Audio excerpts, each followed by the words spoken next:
Okay, so welcome into the Rolling with Sean Lewis podcast. Today I have my friend Drew Drawbridge. What's up, Drew? Oh, not much, man. Like I said, I'm honored and blessed to be on the podcast today. I'm sitting here in Helena, Oklahoma, which is in northern Oklahoma. It's about 30 miles northwest of Enid. So, Sean, thank you for letting me come on with you, buddy.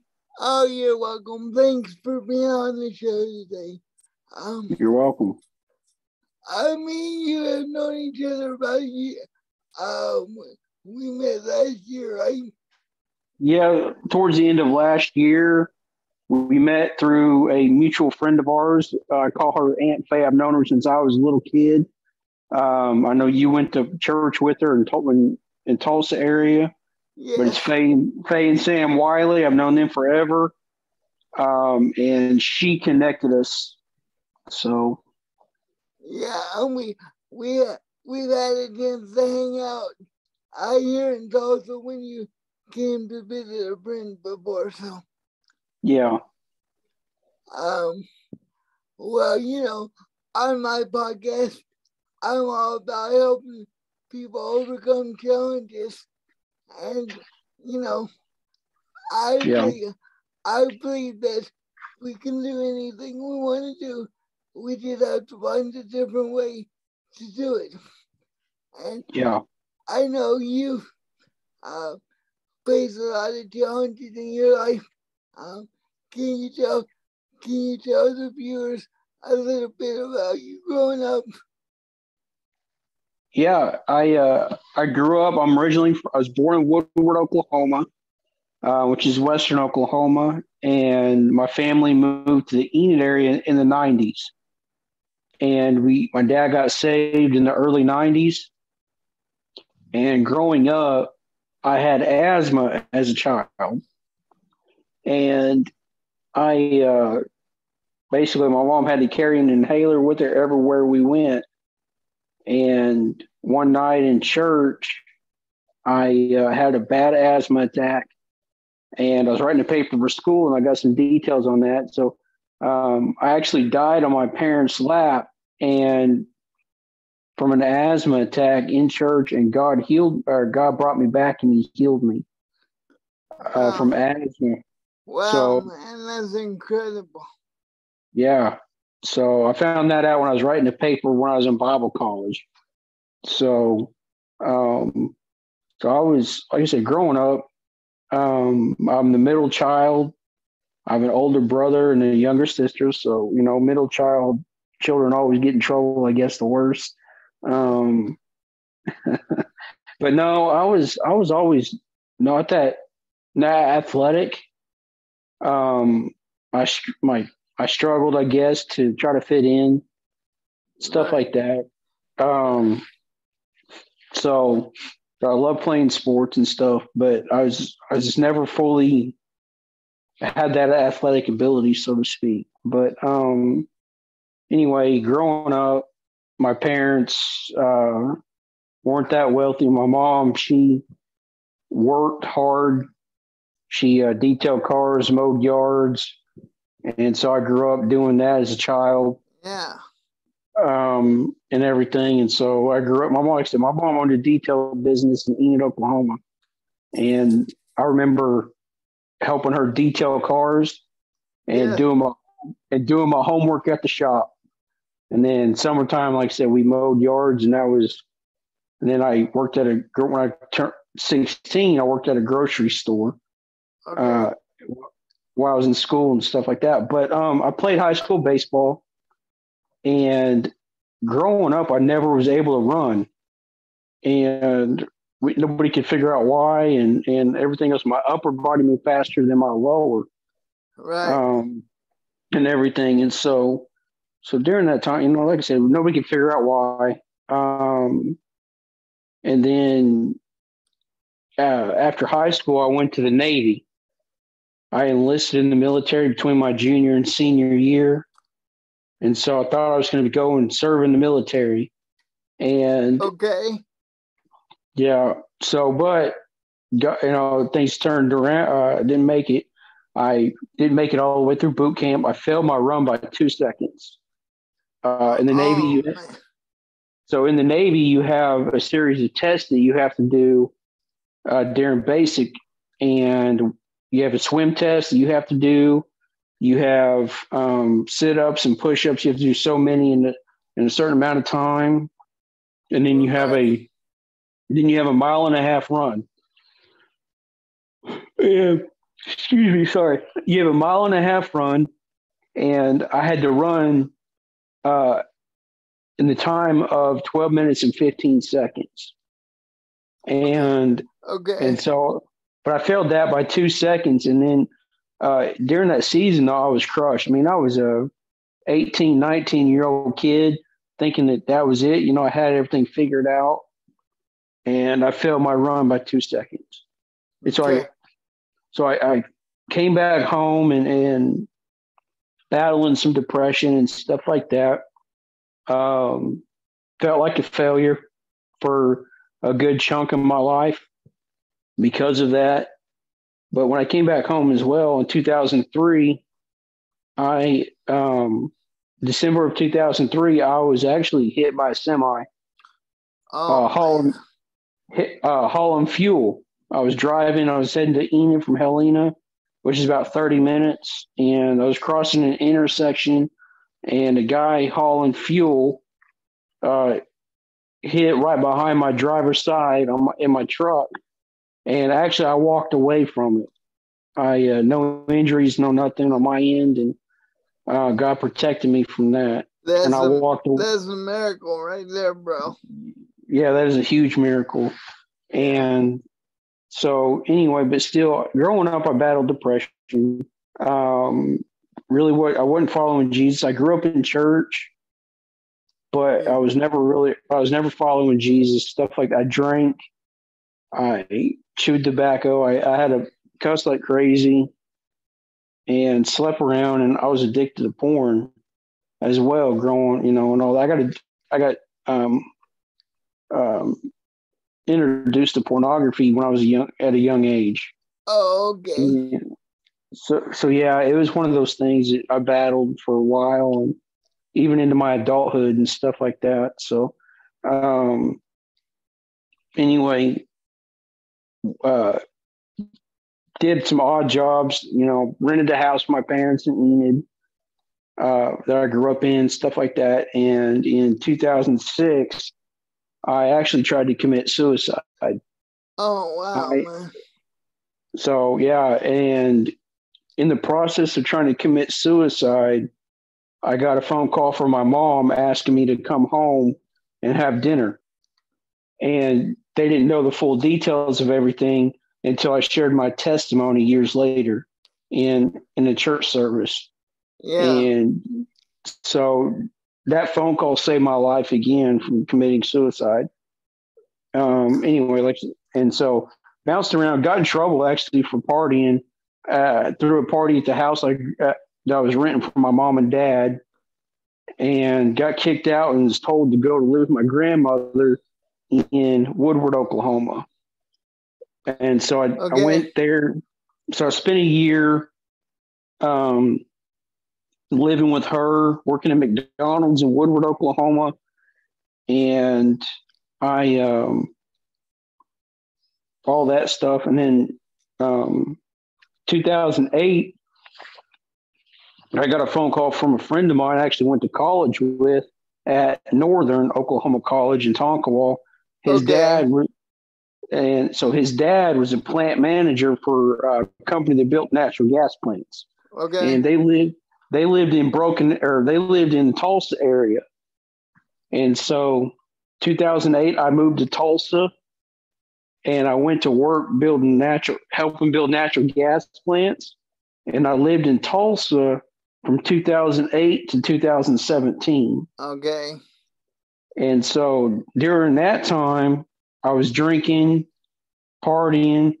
Now I'm making decent money, had my own apartment, whatever. Just lived what I call a good old boy lifestyle. Okay. And everything. I didn't, I wasn't tied down to nothing. everything else. I cussed like crazy and, sleeping around and all that. Well, 2011, I got invited to a young adult service at Victory Christian Center in Tulsa. Okay. Right there across from ORU. And I got invited to the young adult service, and I walk in, and halfway through service, I'm ready to get down front. And I was crying my eyes out. Man, that service, I don't remember the minister. Sorry, I got the yawns. Sorry. That's all right. It happens. Yeah. And so I don't remember the service. I don't remember the message or anything like that. And it was like everything around me went silent. It was just me and God in the auditorium. Yeah. And so I ended up giving my heart to Jesus that night. And I went back to work, and one of the guys I work with asked me what was different. And I go, man, I gave my heart to Jesus. And he goes, good, keep it up. And those seeds were planted in me through going to church, growing up in church when I was younger. It all came back to me that night. Yeah. And well, I believe once those seeds are planted, they never leave. And I believe that God has a purpose, a dream, and destiny for all of us. And, it sounds like He's brought you through a lot. Yeah. I'm going to fast forward you just a little bit. Recently, you had some stuff happen. Can you talk about that? Yeah. I moved home in 2017.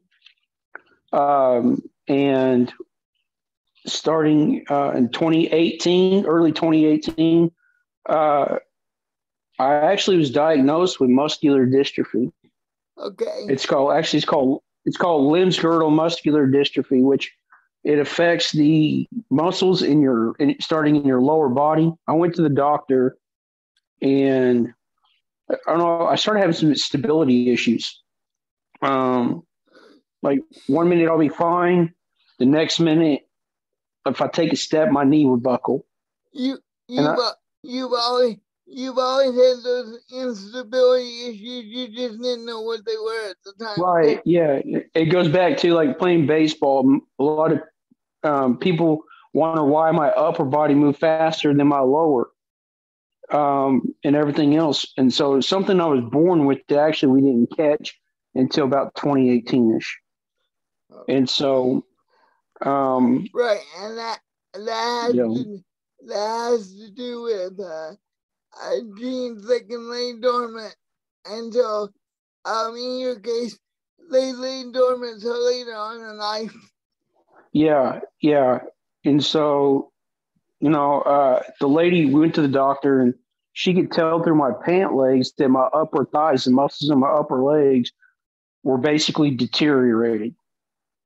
And so we went to a specialist and everything else, and I was diagnosed with limb girdle muscular dystrophy. And so that was early 2018. And then my dad passed away the day after Thanksgiving. Okay. In 2018. And so my family went through that. And then 2019, I ended up moving in with my mom. Bought a house with her, and during this time too, I worked as a hospice chaplain.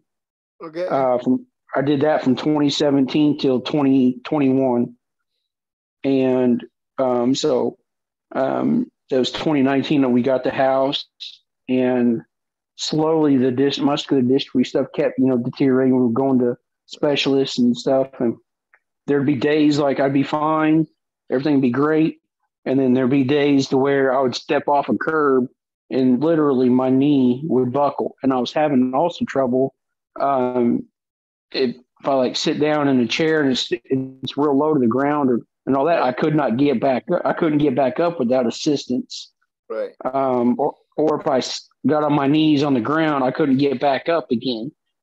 And so it started to progress and everything. And so, but I was managing while I was working and everything else, and just getting through it. I'd fall like on my way into work, and I'd get back up and try to just shake it off and try to hide it. Yeah. And well, I always tell people that we may not be able to control every situation we're in, but we can control our attitude, our decisions, and our choices moving forward. Can you talk about some decisions that you made or choices you made to help you learn to navigate the situation that you're currently dealing with? Yeah. One is having to really just humble myself and accept the help from my parents, or from my mom, my sister, and my brother-in-law. Also during this time in 2020, I've had from May of 2020 till March of last year, I had 3 major seizures. Okay. They found 2 spots on the front part of my brain. My first one in May, I was helping my brother-in-law and sister redo the flooring in their house. We took a break from doing it for a minute, and then next thing I know, I'm waking up in an ambulance heading to Enid, and it's like I just blacked out for a minute. My second one, I was sitting in a chair doing some stuff for work, and I had another seizure, and I woke up with 2 EMTs at my feet in my living room trying to get my vitals and stuff like that. And then my last major one was in March of last year. I was heading to work, and I was in an accident because I blacked out as I was driving to a patient's house, and I woke up in the hospital. Well, during that time, my parent and my family, they pulled the plug on me driving because I had an accident because of a seizure. And also the deterioration of my legs. So I had to humble myself because I'm very independent and always have been. I get that. I'm very I like to be as independent as I can, even though I'm physically dependent on people for a lot of stuff. I try to be as independent as I can. So I can only imagine, my friend, what it was like for you, because you grew up playing baseball. You actually went to Africa and worked for a while. You've done a lot of stuff that made you very independent. So I'm quite sure you had to make huge adjustments. But what I always remind people is, we can't do anything on our own anyway. No person is an island, and we need other people's help, and we need God's help, for sure. Yeah. So how have you made those adjustments? How has that been for you to make those adjustments? It's been difficult at times, but it's also been a major blessing. My family, they drive. If I need to go somewhere, I schedule with them. April of last year, I got a phone call to pastor a church in northern Oklahoma, which is about 20 minutes from where I live. Yeah. And so every Sunday morning, my mom, she takes me up to the church, and we go to church together, and she drives me up there and drives me home. My brother-in-law, I'll go out with him to check cows or do farm work and stuff like that. Like I said, if I need to go somewhere, I coordinate with him. I use the use of a walker, like if I'm out in public, if I'm out in public and stuff like that. Also, my family, they actually got me a golf cart And so when I'm around town, hey, did you soup it up? Did you put nitrous on it yet? Not yet, man. I don't know. I think the nitrous might blow up the battery. It's a battery powered golf cart. So we need to get Tim, the tool maintainer, on it to soup it up. Remember that, Joe? Yeah. I've got a buddy. I've got a buddy of mine too that's very mechanical. So, so anyway, but yeah. So I got a golf cart I drive around town in when the weather's good, and that allows me to like when we have a sporting event like a baseball game here in town. I'll go do that, or if I need to go to the grocery store or something like that, I can just go up there and get some stuff. But and then, like I said, I use the assistance of a walker when I'm out in public and stuff like that, or whatever. But so my family, they take me whenever I need to go somewhere. And my brother-in-law told me after I lost my ability to drive, we were in the truck and we were going out and doing some farm work and stuff. And my brother-in-law said, he goes, man, I want to tell you something. He goes, don't you ever feel like a burden. You're not a burden. And it was like, wow, it was a God moment as we're driving out to the farm. And he goes, man, you're not a burden. And he goes, get that out of your head right now. He goes, you're not a burden. That's good, man. Well, I'm glad you have awesome family support. I'm blessed to have incredible support around me too. One of the things I like about you, Drew, is even though you deal with these challenges, you don't let them define who you are, what you're about, or whether or not you can accomplish the things you're trying to do or not. You know that God has a purpose for you, and you still do the things that you want to do in spite of the challenges you face. That's what I want people to see from the show. That we are not defined by our challenges, but we can do whatever we want to do in spite of them. Amen. So, what is the biggest thing you feel like you've had that's taking you the longest to learn? What has taken me the longest to learn?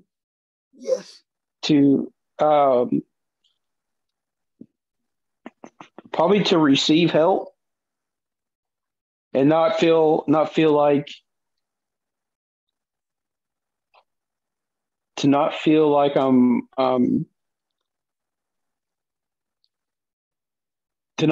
a failure. And that's something that I've had to, on a daily basis, lay down and surrender that.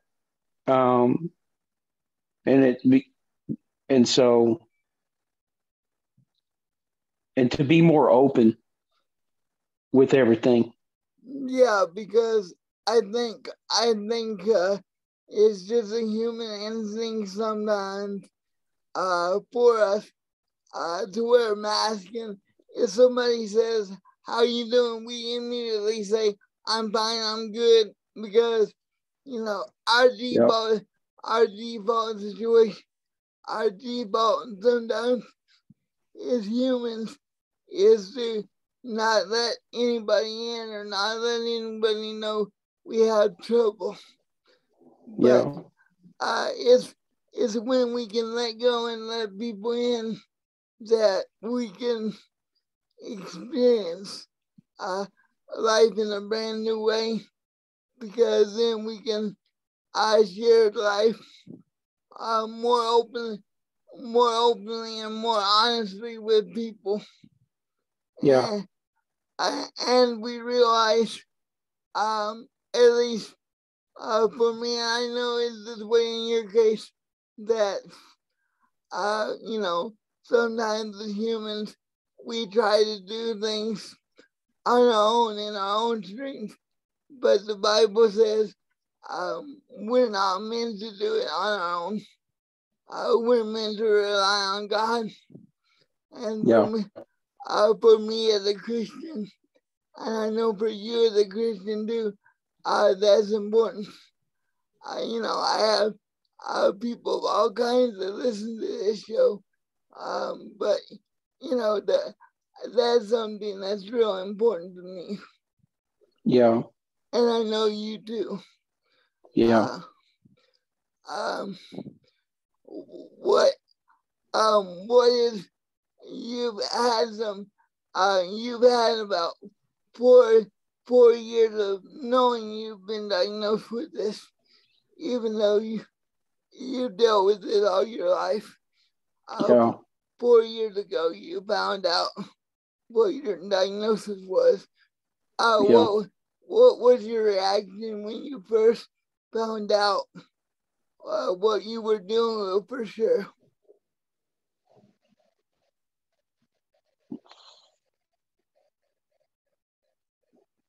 I don't know. It's kind of a shock, I guess. And it kind of, it also kind of answers some questions too. But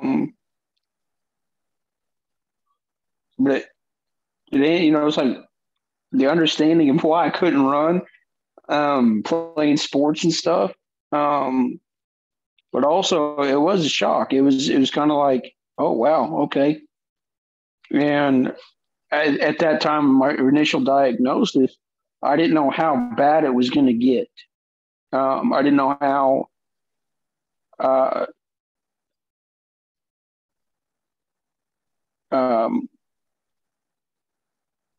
How much it would deteriorate, I guess you could say, my legs and stuff. And the challenges coming up that I have now with certain mobility and everything else.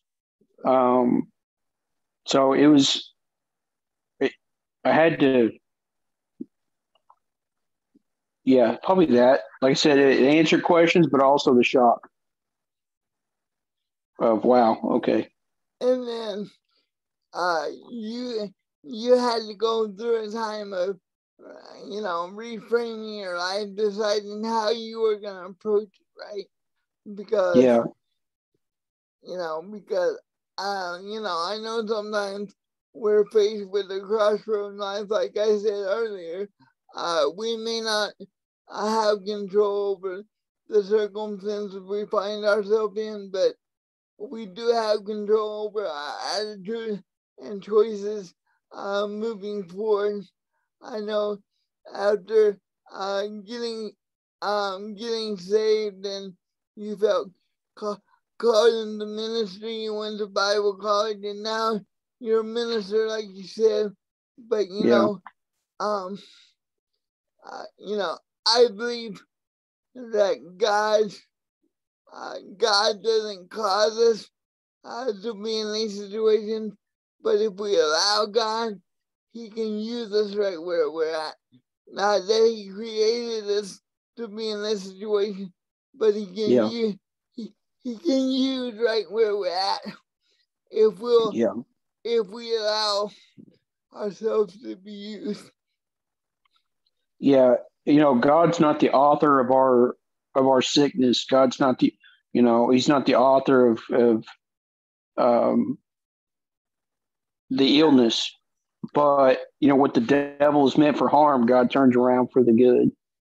I believe that. Yeah. I believe that. And if someone's having to be listening to this and they're facing exactly what you're going through right now, what would you want to encourage them with? What would you want to say to them? Put your focus on Jesus. You still have breath in your lungs. God can still work through you. Don't get discouraged. You're blessed to have family there and people that are willing to help you and walk with you through it. Just trust in the Lord and trust in the people that He brings across your path. And God's going to give you a message through this situation. You just have to just stay faithful and trust in him in the midst of it all. And also, he's bigger than the doctor's reports. Yes, we go to doctors to, to get the help we need as far as that. And the doctor's reports can be overwhelming. The diagnoses can be overwhelming at times, but we have to take those diagnoses. We have to take that diagnosis. We have to take those reports and we have to lay them at the foot of the cross and give them to the Lord, because He is the healer. Whether we're healed, whether we receive the healing here on this earth or we receive it when we go to heaven, He is our healer. Jesus is our healer, and we have to turn to Him. Amen. The Bible says to look unto Him, for He is the author and the finisher of our faith. Amen. And I believe that our circumstances don't define us. Number one, God defines us, and number two, we define ourselves. We decide how we're gonna be, how we're gonna get through it. Yeah. And for me, I don't know about you how you feel. Maybe you can speak to this a little bit, but I believe that for me, I believe happiness is a choice. I believe happiness is not external based on your circumstances. Happiness is a choice you make every day to wake up and find stuff you enjoy, find activities you enjoy, find parts of your life that you enjoy. You're not denying that there's a hard stuff you're going through, right? You're not denying that. You're not saying that it doesn't exist, but for me, I choose to focus on the stuff I can control. Yeah, that's exactly right, man. It's you got to find a way to do something different. You got to, and you got to make that choice. Yeah, I battled depression through this. Yeah, I have. Have I struggled with making those changes? Yeah, I have. But I've had to make the choice to snap out of it and say, going out with my brother-in-law every now and then to go check cows or feed stock, water to the cows or whatever, and just go hanging out with him. I love going to sporting events here in town to support the local high school and stuff. My nieces who play ball and stuff like that, going to their ball games and stuff. I'm connected with one of the pastors here in town. Go to a men's fellowship thing once a month. I have a podcast of my own called Journey 960 that I do. I minister at a church. God opened the door for me to preach at a church, but also in the summertime, I like to go fishing. We have a couple farm ponds that we have access to. And so I'm able to go with my brother-in-law every now and then in the spring and summer, and go fishing. And so what I do, and so I can take my walker, and the way it's set up, I can use it as a seat and I can go fishing. So you found another way to participate in the things you enjoy and the activities you enjoy. You're not saying, oh, I can't do this because I have this challenge. I can't do that because I have this challenge. You're saying, and this is what I want to encourage my listeners with today. You're saying that in spite of these challenges, I'm going to do it. I'm just going to find a different way to do what I want to do. That's what I'm hearing you're saying right now, right? Yeah, exactly, man. You just got to find a different way to do it. And one of my buddies, he keeps encouraging me. He goes, man, you just got to find a hobby. You got to find something, and so I like taking pictures too. My family, my mom, and them, they just bought a farm. And so not late last year, we bought a farm, and I like taking pictures. And where I live out here in Northwest Oklahoma, it's wide open country. And so I can go out, I can step out my door, go a few blocks down, and I can go out and see for miles. Well, in the spring and the summer, we have some of the most beautiful sunsets and sunrises you can think of.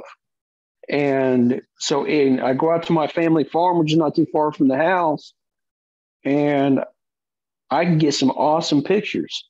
And so, like I said, you got to find a hobby. You got to find something, like you said, different. Yeah. And so, yeah, it's just, you got to make that choice. So. Yeah, and I know for you and me, it's something we both rely on real heavily is our faith, My faith is very important to me, but I'm very just like you have photography and stuff. I'm very blessed that I have all different kind of hobbies that I'm involved in. Involved in endurance sports and all different kind of stuff. Here coming up real soon. We're gonna get you out there, man. I hope. I hope so, man. I was going to do one in over Thanksgiving, but unfortunately I got COVID during that time and had to back out. But yeah, man, I'm looking. That's one of my next things I'm going to do is hopefully this spring and summer I'm going to get out and go do one. So. Well, that's awesome. We're great to have you out there. Well, hey, Drew, it's been great to have you on the show today. Yeah, buddy. How can my listeners find your podcast and what you do? Because I want them to be able to connect with you as well, sir. Yeah, just friend me on Facebook. It's under my name, Drew Drawbridge. You can friend me on Facebook, and everything is right there. Hopefully here soon, I'm going to actually be working on a website and getting that up and going. And so doing that, and also during that, like I said, you friend me on Facebook, and you can actually watch online services at my church. Last year we started doing online services. So Sunday mornings at 11 a.m. you can get on my Facebook page and you can watch all of our live broadcasts from our church. My church is called Nescatunga Bible Church. It's a small fishing community up around Salt Plains Lake and Salt Plains State Park in northern Oklahoma. So just like I said, friend me on Facebook. It's under my name, Drew Drawbridge. And you can, like I said, everything's on there. So awesome, man. Well, thanks for being on the show so much today. I know we'll do this again real soon, man. God bless you. God bless you too, Sean, and thank you, sir, for having me on, man. And like I said, man, I'm blessed to have you in my life, man. You're welcome. Thank you very much. I feel the same way about you, bro. Bye-bye. Amen. All right, bye, buddy. See you later, man. All right.